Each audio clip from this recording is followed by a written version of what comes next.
off with our last presenter in this first half. Then we're going to have a break for about 20 minutes, and then we're going to kick off the second half. So, James Christopher is a comedian, so hopefully we're going to get a bit of light and shade now. So, please welcome on stage, James Christopher!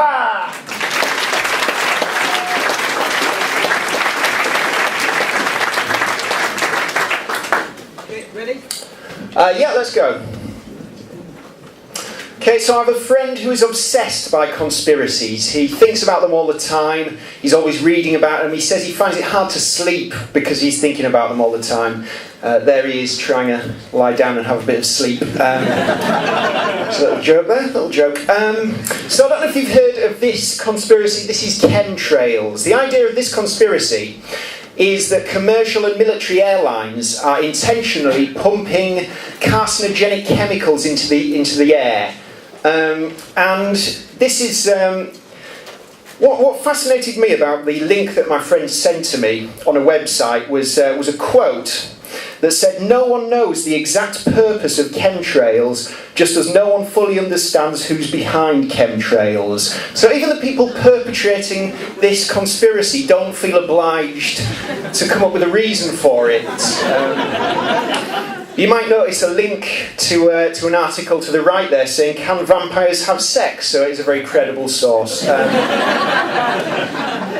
My friend's obsession may come from the packages he receives in the post. Incidentally, if you are going to send drugs to somebody in the post, it may help to not label them quite so obviously as that. So I wanted to see if I could come up with any conspiracies of my own. So I thought I'd start with the Royal Mail, who deliver my friend's packages. And you might notice, Royal Mail, the letters are spelt like there's like a mirror, like two. The lettering is in two kind of... and also that's the headquarters of the Royal Mail, and 0HQ, suggesting that it's not real, suggesting that it's a cover for something else. And there we see, again, the duality, the two lines through the centre there, suggesting the duality. And if we look closer, then what we also see is a red stripe, a white stripe, and a blue stripe. What could that tell us? Well, hence, all postmen are Russian spies. So I'm going to put these online, see if I can get a bit of feedback from them, a bit of a following. I'll try you with another one. Here's another one. Just wait for that to come round. The statue on top of Nelson's column contains Hitler's skeleton.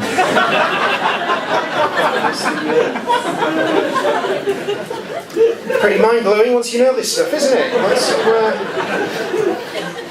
So another thing the government don't want you to know about, and that you can do if you're single and you live alone, is you can make the Space Raiders platter.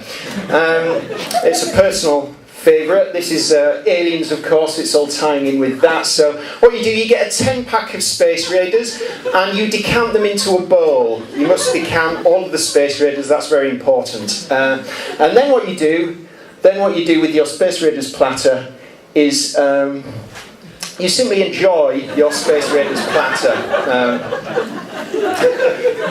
So something you can do to spread these, to break down the perceptions, and what you need to do this is you need some Tipp-Ex and a black marker.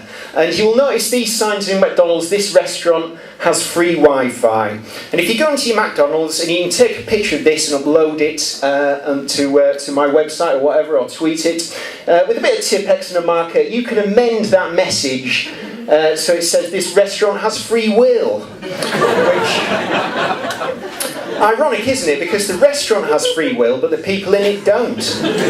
Otherwise, why would they be there? You know. So, but we all lack self-discipline at some. You know, we have to look at that for 15 seconds now.